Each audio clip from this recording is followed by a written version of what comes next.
On today's episode, we're going to talk about the power of launching something differently.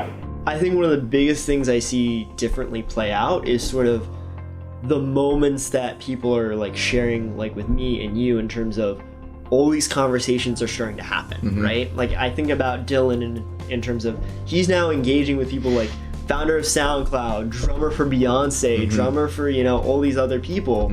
Like all those awesome moments are now happening because there's a more intentional focus of getting things out there. That's interesting. In terms of, you know, Charlotte and Jenna, you know, their family is really engaging. That's with crazy. it. Their friends are engaging it from back home, right? Like those moments that are coming up. Yep. Right? And then I think about other authors like Yaz, granted it wasn't as big of a thing, but then, you know, Divine among others going back to their high school to getting opportunities to speak. I think Jerome's going to do that when he goes home, right? Like those are happening much more frequently and often than sort of the lunch that I had.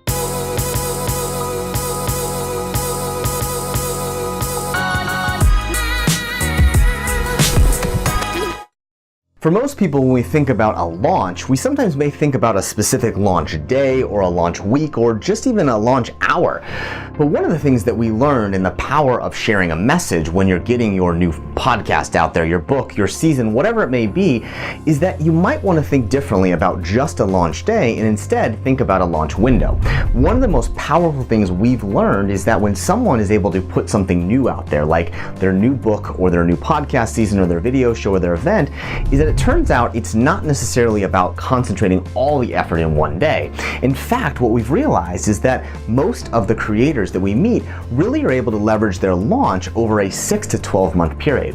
And on this episode, you'll hear in my discussion with Brian Bees, one of my first authors, who's now helping more authors continue to launch their products, that he's realized that there's much more power in us spreading this out and sharing our message over a long window of time. It turns out that by building our voice over a longer period of time, we're able to open more opportunities and oftentimes turn that launch day into a launch window.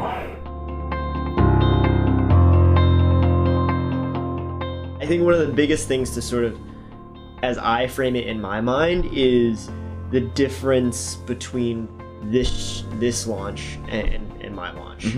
And the biggest thing about that was when I went and published my book last year with the first 15 of us, there really wasn't that much going on in terms of the launch event, right? Like we had the unboxing live stream, which was a really cool event, and like we got those moments on Facebook and social media, but there wasn't really much going on.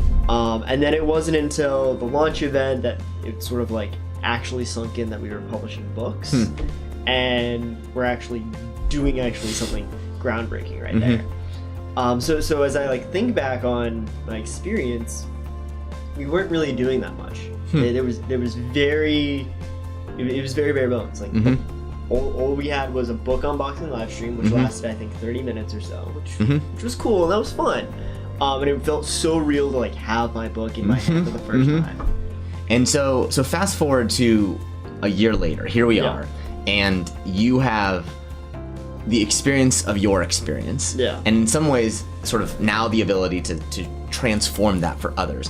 What's been the mindset of sort of trying to address that? Lots of activity, not a lot of outcome, sort of like simple things that we sort of thought, hey, maybe people will do it on their own, but they won't. Like how has been the rethinking of the launch and the activities around it? The two biggest things I always go back to and I always think about are, one, how can I or anyone really play their role like on sort of the publishing side of things to make each author's experience epic, right? Like how can you think really big and really out there in terms of that?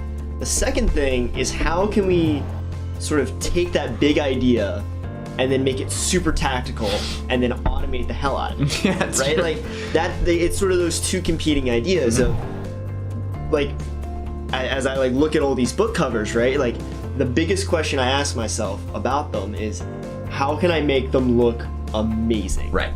Because that's sort of one of the biggest tests of is it a good book or not?